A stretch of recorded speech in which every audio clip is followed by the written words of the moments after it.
Hello, and welcome to the latest episode of the Gradient Podcast. We interview various people who research, build, or use AI, including academics, engineers, artists, entrepreneurs, and more. I'm your host, Andrei Krankov. In this episode, I'm excited to be interviewing Yannic Kilcher. Yannic Kilcher is an AI researcher who recently earned his PhD at ETH Zurich's Data Analytics Lab, where he was researching deep learning, structured learning, and optimization for large and high-dimensional data. He famously produces videos on his very popular YouTube channel, which covers machine learning research papers, programming, and issues of the AI community, and the broader impact of AI in society. So thanks so much for joining us for this episode, Yannic. Thanks for having me. I can tell you got the description of my work from the website that wasn't updated in years. So my PhD ended up being in sort of the domain of adversarial learning, adversarial examples, things like this. But yeah, I was pretty scattered, so I guess it fits. Okay, yeah. I always just scour the internet and use whatever I find. But congratulations on finishing recently. I guess with any thesis, you wind up somewhere eventually, and that's what you do. And speaking of your research, one thing I always find interesting to ask, researchers and people who have done a PhD is what led you to doing that? So to start with, how did you get involved in AI originally, and what made you interested in that? I'm not sure. I kind of stumbled into it, honestly. So I did my bachelor's originally in human medicine, switched over to computer science after 1 year out of kind of lack of, I didn't want to be a doctor. Then I just continued that. So at the bachelor's, I was not aware that there was a thing called a PhD. Like I heard of it. Like I heard that people can get their doctor's title, but I had no idea what that encompassed. That's actually a thing that one could do. That research existed. I just thought, it's kind of like school. You learn the stuff that, people somewhere invent. So then for master's, I switched over to ETH. And then after that, I didn't really have anything to do. So I kind of played video games for a while, and then I ran out of money, and then and I didn't know what to do. So I was like, I could do a PhD. That's an interesting route to take. But in terms in terms of machine learning, I think that interested me as soon as I kind of discovered it. In bachelor's, I had a class about pattern recognition, and I thought that was really fun. And then in the master's, I just ended up taking a lot of the computer vision classes, also learning theory and so on. And so it just kind of happened that way.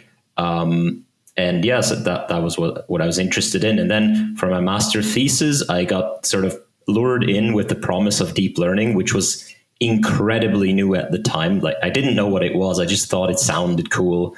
This was 2012, 20... No, my master thesis was... So it was in it started 2014, so I finished 2015, and ETH wasn't exactly like the center of deep learning. So it took a while to kind of swap over, right? Especially into the master's curriculum. So I took a class on graphical models, got lured into a master thesis that might have to do with deep learning. I thought, wow, that's cool. So it ended up being convex optimization. But it was still pretty cool. So, and that was in the lab that then I joined as a PhD student. I see. Yeah, deep learning, famously non-convex optimization, so a little bit different. And after your master's, I guess you had the option, presumably, to also go look for work in industry. I'm pretty sure a master's degree is a pretty good qualification. So kind of what made you choose a PhD in particular as opposed to just any sort of work? I'm not sure. It just kind of happened. I told you, I just kind of stumbled into this. It's not like I'm not the kind of person that has a grand plan. I know these people, they're in bachelors and they're like, okay, I can do this and then this and then I can be that. Like, so I was just very felt right. Yeah. You just went to your gut. I applied for Google actually a couple of times during my bachelor's and never got even a response. So I thought, okay, maybe they don't want me. I just ended up. If the PhD hadn't worked out, I probably would have gone into industry. I see. Yeah, it's interesting. I think personally, I very much. I don't know. Was very worried about the decision, just knowing it's a long process. But everyone ends up in a different getting to it in a different way, it seems. And then so during your PhD, I was looking at this, and you uploaded your first video to YouTube almost exactly 4 years ago on August 4th of 2017. What was that? It was like a reinforcement learning review, right? I think. Yeah. Yeah. I actually uploaded my first YouTube video let me check that out. I uploaded it way earlier, but it's on a different channel, which I'm not gonna reveal. Which that was in 2013. For this channel, I uploaded. Yeah, so the story was that I had to read these papers because I was starting a new collaboration and I had no clue about these things. And I thought, if I couldn't find any resources about this, maybe someone else who has to read the same papers, he's also lost.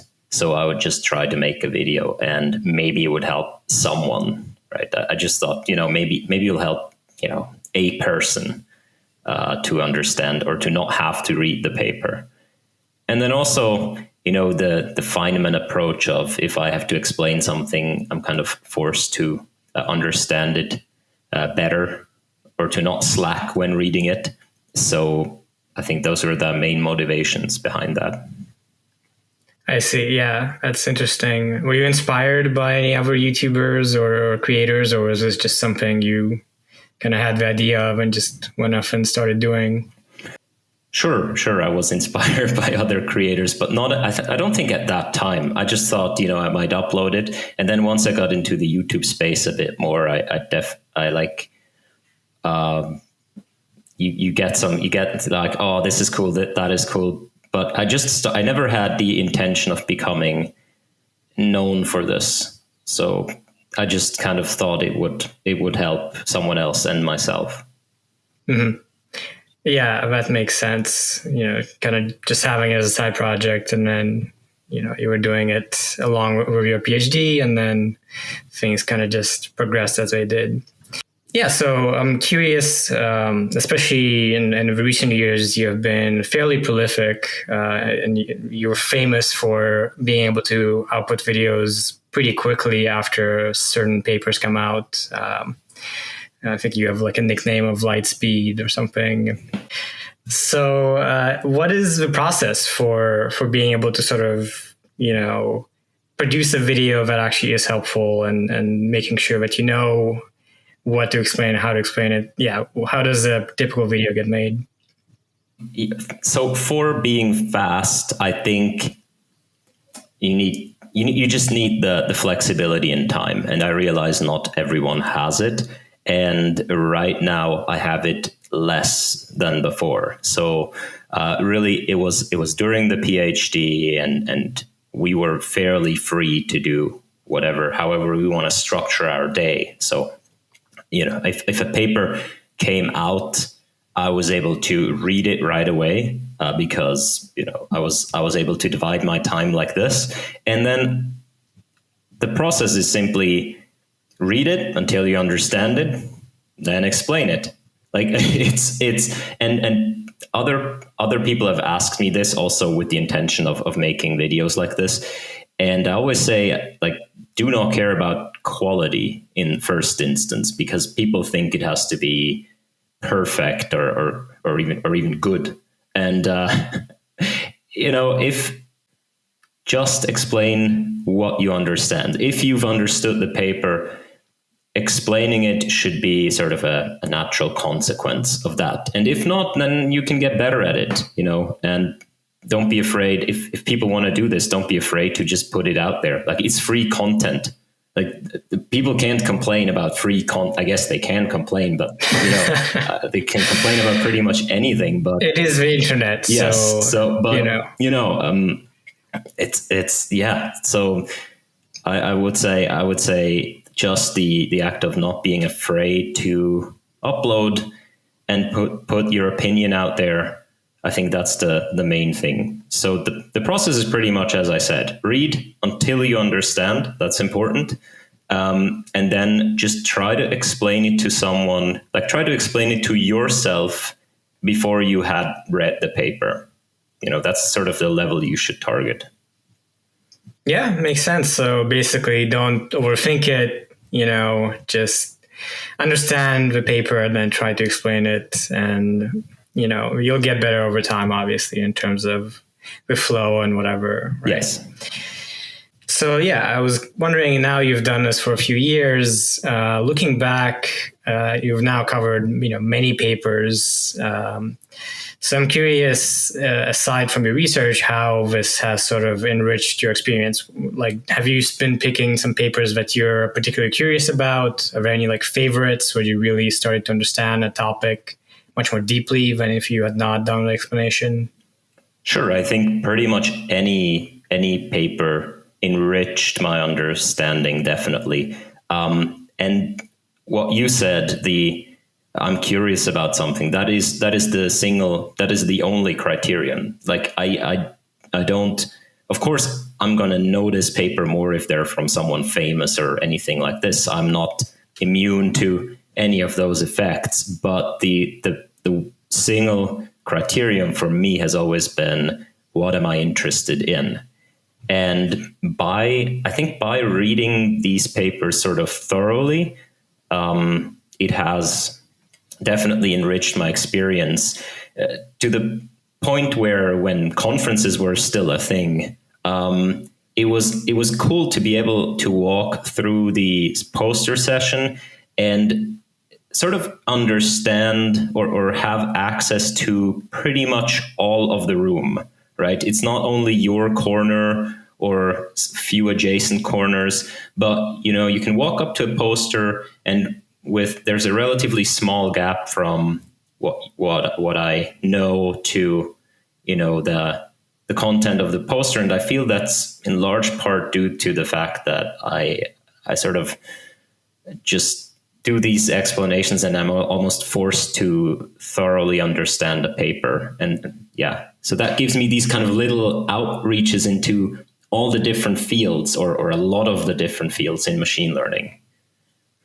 Yeah, that's an interesting point, because, as a computer vision researcher, typically you might not really read NLP or reinforcement learning. So I can imagine, if you're just opening a paper, like, you can read a paper, but you lack all the background and so on, right? So it would be very hard to understand. So it does sound pretty cool where you have a lot of a background in a bunch of different areas and not just your specialty. It is, though, I have to say, it is the completely wrong approach if you actually want to be a successful academic. I'm not a successful academic, in part for this reason, that I'm also interested and curious about many of the different subfields of the field, whereas I feel successful academics they're kind of the opposite. They're more narrowly interested, but in their particular field, they have the complete understanding of what's going on, right? And that is, I admire people who can do this, have this focus, and I think that is definitely the better way in academia. So just don't take this as advice. It's just what I do. Yeah, I mean, there's certainly different styles of research, and some go across different disciplines and some really dig deep. So benefit to your research aside, still, it's very cool to have this window over all of a field as opposed to any specific sub-portion. Mm-hmm. And I think many people, in computer vision, RL, eventually got around to being like, what is a transformer? And then it was this whole process of basically peering into NLP, which was interesting. One other thing I'm curious about is, in addition to the YouTube channel, you've also set up a Discord at some point when it happened. And it seems to be pretty lively. I took a look and, it seems like there's a lot of activity. So I'm curious how you found that to be. What was the experience of that? Is there now a community which you sort of find yourself to be a part of as a result of having these videos? Yes, I think that is exactly the result, and the formulation you say is actually pretty accurate. It is a community that I am a part of. I don't feel like the Discord server, it bears my name, but I'm not a big driving force in there. There are, of course, I don't know how many members we have. I think it's some 4-digit number. Of course, a much smaller portion of that are actually active, and then even a much smaller portion are sort of frequently active. But I feel it's a cool community of people who are very competent, honest, and whenever someone comes, maybe a newcomer posts in the help channel, I'm amazed by how forthcoming people are in trying to help people.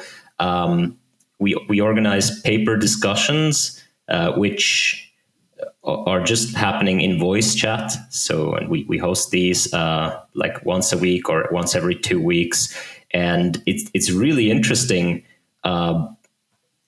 Because I get also to hear what other people think, and that is super cool. And people with different expertises come in and they just give their perspective, like people who know a lot about theory, people who know a lot about hardware. Like I have no clue of hardware, right? And then it's just so interesting, someone coming in and say and like explaining, okay, here is why this is crap because of it doesn't run on this and this hardware well, or something like this. Yeah, I'm amazed by this. I didn't really have a reason for opening a Discord server, but in hindsight, this is one of the coolest things that has come out of this. Yeah, for sure. It seems very exciting as a creator to, you would have hoped, I presume, to be able to teach some people or help some people understand papers, but then when you have this other outcome that probably you didn't expect, that's even more exciting. And from the sound of it, it sounds like a great community. Something else also related to being a creator. So aside from paper explanations, you've done kind of a variety of other things. You had some videos of you going into conferences. Recently you had this very fun video of singing a song about ImageNet categories with ImageNet, visualization. So I guess I'm curious kind of what you would describe YouTube as a creative outlet. Would you want to do more of these kind of more one-off or different types of videos that aren't necessarily paper explanations? What do you get from it aside from being an educator, I suppose? Yeah, I mean, even in the one-off videos, I try to pack some educational I grab you with the clickbait, and then when you least expect it, I educate you.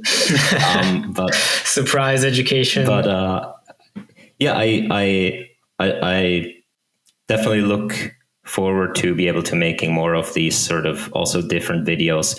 Of course, they're going to revolve around machine learning, AI in some form, one form or another. But I just think I have a bunch of ideas of things to do, and maybe people want to watch it. If they don't, that's fine. They can just wait for the next paper review or whatnot. Yeah, well, I think the AI research community very much liked the music video. So, it's a little bit, you could say it's a little bit pandering to that particular community, but they did love it. And then, yeah, aside from YouTube, of course, you have a lot of other things going on. And I saw that after your PhD, you went to this company, DeepJudge, which is applying AI to, I think, legal document understanding. I'm curious, like, out of the various options you had, how did you make a decision on where to go? And I suppose why industry versus academia, and why this company? So I really had no chance in academia. Like as I said, I'm not a stellar academic. I got my publications through for getting, like, legitimizing giving me a PhD. But I'm not good at the academic game. So continuing in academia was not my interest, but also was not like an option, just given my qualifications out of the PhD. So I was, me and three other PhD students of the lab I was in. We always need these kind of extra credits. So the PhD requires you to get like 12 credits for compare, like a bachelor's is 180 credits. So 12 credits is not a lot. So you just, it's this nuisance. You have to get like 12 credits from somewhere. So we all did this class on how to build a robot judge. It was called How to Build a Robot Judge, and it was about legal tech. And we did a class project there together, and ended up performing fairly well. And thought, hey, this might be a good market. So of course, it's a hot topic right now. So there's a lot of people trying to get into this. We thought, given our qualifications, we were PhDs, but also in industry, partly for periods. So we thought given our qualifications, we would be a good fit for this. So we founded a company, and now are, trying to sell our stuff. So that's nice. That's how that came to be. It's fairly standard, yeah. There's no bigger reason. You just stumbled into or got into a promising area, and then figured, this is worth working on. Yes, which is pretty nice. I'm now in my last year of PhD and starting to ponder my future, and also thinking that academia is not the path. Mm-hmm. Then there's a lot of directions you can go. So yeah, there's almost too many, right? Like you'll never have the problem of can I get a job? It's like the problem is more like the problem is still there. The problem is mildly better. Like it's better to have too many options than too little, but it's also a problem. I agree. And on one hand, the opportunity cost, I think, for machine learning PhDs is just enormous, because there's these big companies and they'll give you like loads and loads of cash if you join them, right? But I don't know. I'll try. Maybe I'll end up miserable and wished I joined Google, but for now. Yeah, I don't know. It's always an interesting question. I think I also had this question before starting a PhD of, do I go into industry or do I do a PhD? And there was also the opportunity cost of industry could pay a lot, but I figured PhD, I could do it and then go to industry. So you can always fail and then,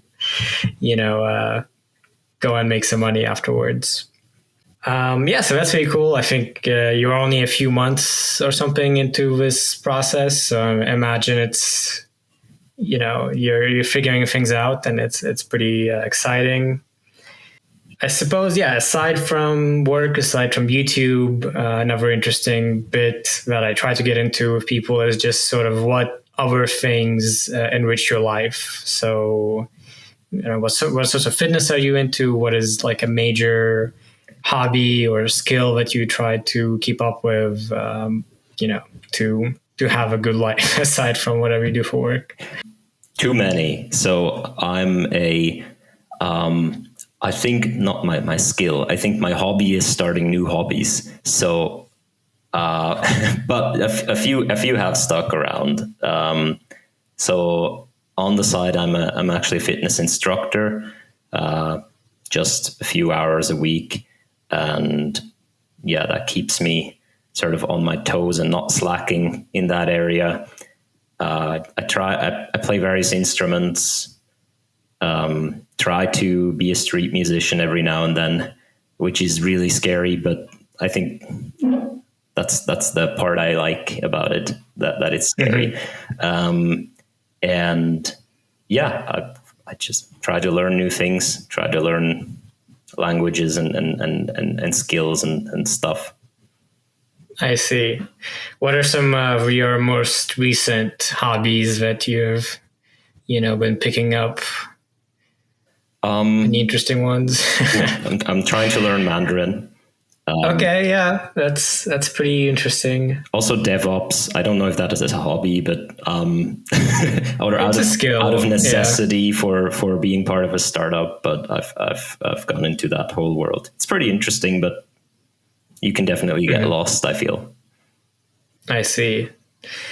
Yeah, that's cool. I think I just started sparring and boxing, and cool.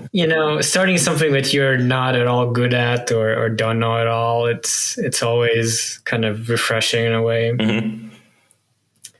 Yeah, I started boxing last year, so I'm still doing that, and it's really interesting. The first of all, the feeling of getting hit in the face. I don't think I've had that since, I don't know, childhood or so. It's just so new, right? Because boxing, you think you get hit in the face. You maybe do it on the punching bag or so, but then the first time you get actually hit in the face, it's like, what's going on? Mm-hmm. Yeah. Yeah, it's. I think it's interesting, and personally, I find I value being a little more eclectic. Not being all about the research or the work part, the professional part, and try to invest a decent amount of time into these side things to be kind of more well-rounded. And maybe as a last thing, I imagine a lot of your fans, people who follow you on YouTube, are excited about AI research and interested in possibly getting into it. So now that you finish your PhD, what would be your advice for people who are thinking about doing a PhD? And how would you go about doing it, and what are the main lessons you had with respect to how to do a good PhD and do AI research?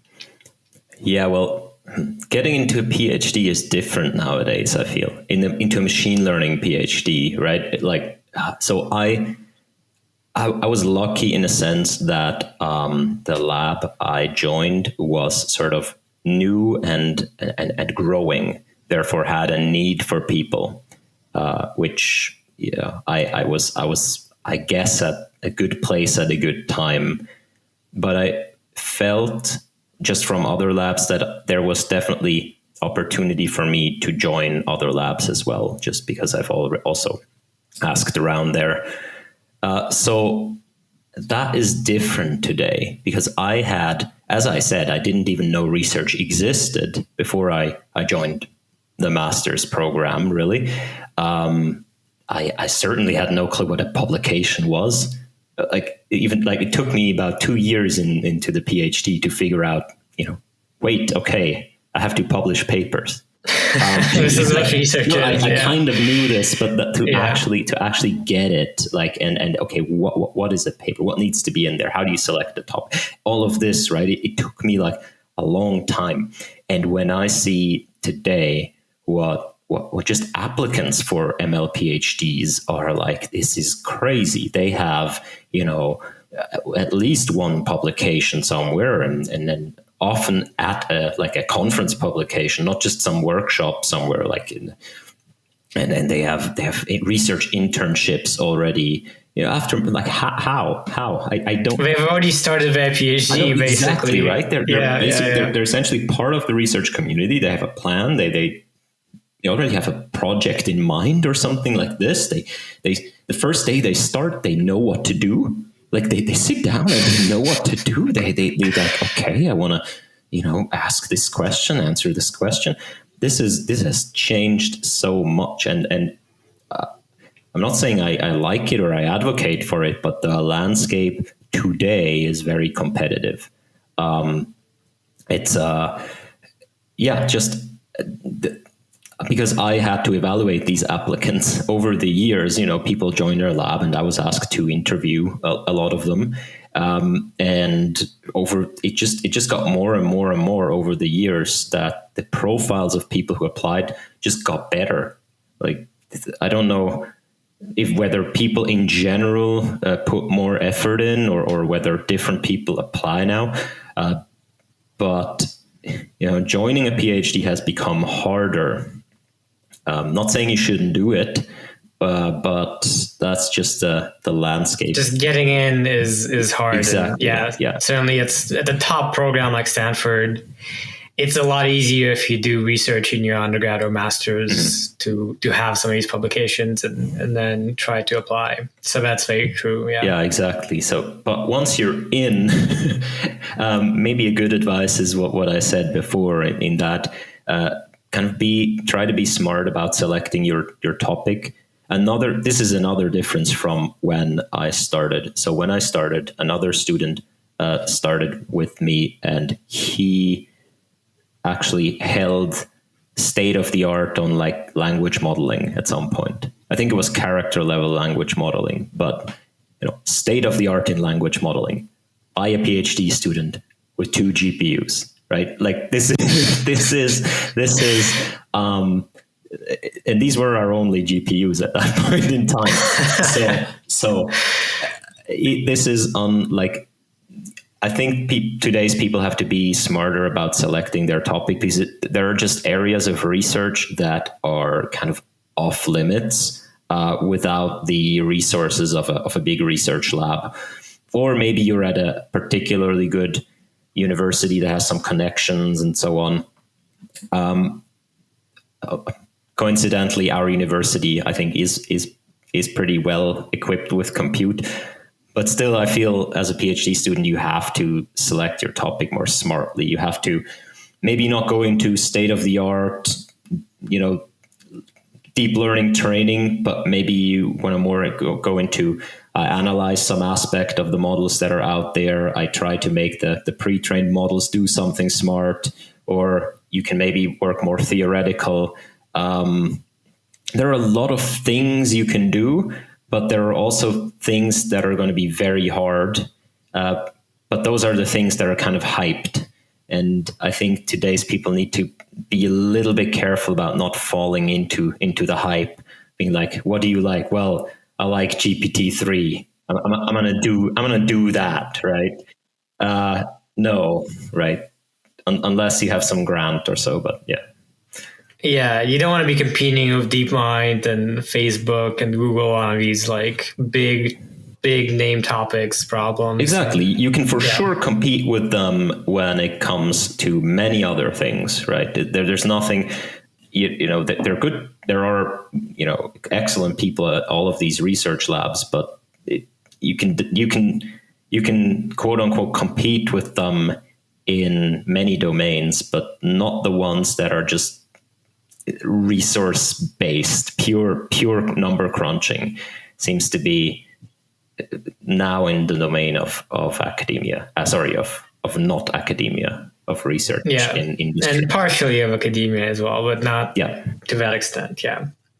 Also, I think a good thing, but that has, I think, always been true, is to maybe pursue internships during the PhD. Most people that I've known have done something like this, so I don't think that's controversial advice. It just sort of gives you an outside perspective. Be that in a research lab, I think a lot of people do it in some research lab, and it just sort of gives you a different view on what's out there. So if you do it in a research lab, you'll get into contact with non-researchers, people who have gone the sort of software engineering way and then sort of joined a research team from that side. And that's just an entirely different experience, which I think is very valuable, and probably recommended to a lot of machine learners, because you would think that graduating with a degree from computer science would enable you to understand something about computers or programming or so, but A PhD is mostly about learning to do research, which is not the same as applying, the ideas they're in. Okay, yeah, so that's, I think, a really interesting and probably valuable bit of information for your fans. And then I don't know if there's anything you want to plug, maybe just mention to the listeners where you can find your YouTube channel or anything else. Well, how to best find my YouTube channel? If you type "attention is all you need" into YouTube. So this has been, for some reason, this has been kind of the first not viral but well received video. And so at that point I was working, I think I had a tablet. I had like an old Surface tablet, but I was using Adobe Acrobat, I think, with the sort of annotation tool, which is kind of clunky. And I don't know, I reviewed the paper like any other paper. I didn't necessarily think it was anything special, but then all of a sudden it was like, hey, a lot of people are watching this. And I think still today, a lot of people are going to that video to learn about attention mechanisms and so on. And, it helped that transformers became sort of the big, blockbuster model of the last few years. But yeah, that seemed to be, I don't know. I think YouTube is this, it's I've said something before that it's a grind. So you never know which videos are going to be received well. This is super astounding to me, because sometimes I have an idea which videos are like, I think, okay, this one, I'm pretty sure this is going to get a lot of views, but most of the time I have no clue. Like, there are videos that I think, wow, this is a cool paper. This is an interesting, like, I did it so well. I explained it, this, but then no one cares. And others, so